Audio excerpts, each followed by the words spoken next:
And failing to plan is planning to fail. And most people don't write business plans. And that's why a lot of people, their companies go belly up. Even if you have a company, you can still write a business plan now. Kind of like if you own a stock, you can do research on it, which I call buy-in homework. But I really do think that you have to write a thorough business plan in order to increase the chances of success, because more than half of the companies that get founded go belly up within a couple of years. And so the business plan course that I have, called the Complete Business Plan course, will teach you everything you need to know about analyzing your business model from a qualitative and quantitative perspective. Even if you have no experience in finance and accounting, I teach everything from scratch. And the end result is that after taking my course, you'll better understand if you should launch that company or not. And if I convince you not to start your company, then I've done my job.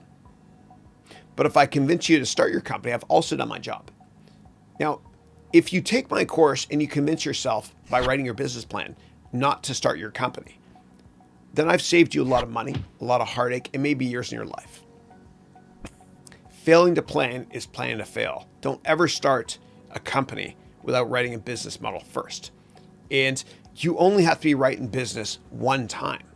So what might happen is you might have to write 5 or 10 or 15 business plans before you write one that is going to be an incredible success. You only have to be right in business one time. That's a quote from Mark Cuban. And so if you work for somebody else and you're not happy at work and you're frustrated, then good. And I say that with love my heart. I say with love my heart because frustration leads to reinvention. Frustration forces you to try new things, like writing a business plan on the side if you work for somebody that's not treating you well.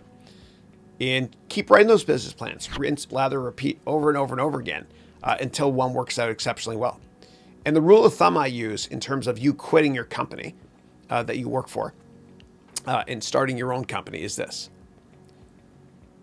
If you make more money from your side hustle in 6 months than you do your entire salary for a year, then it's a no-brainer to quit.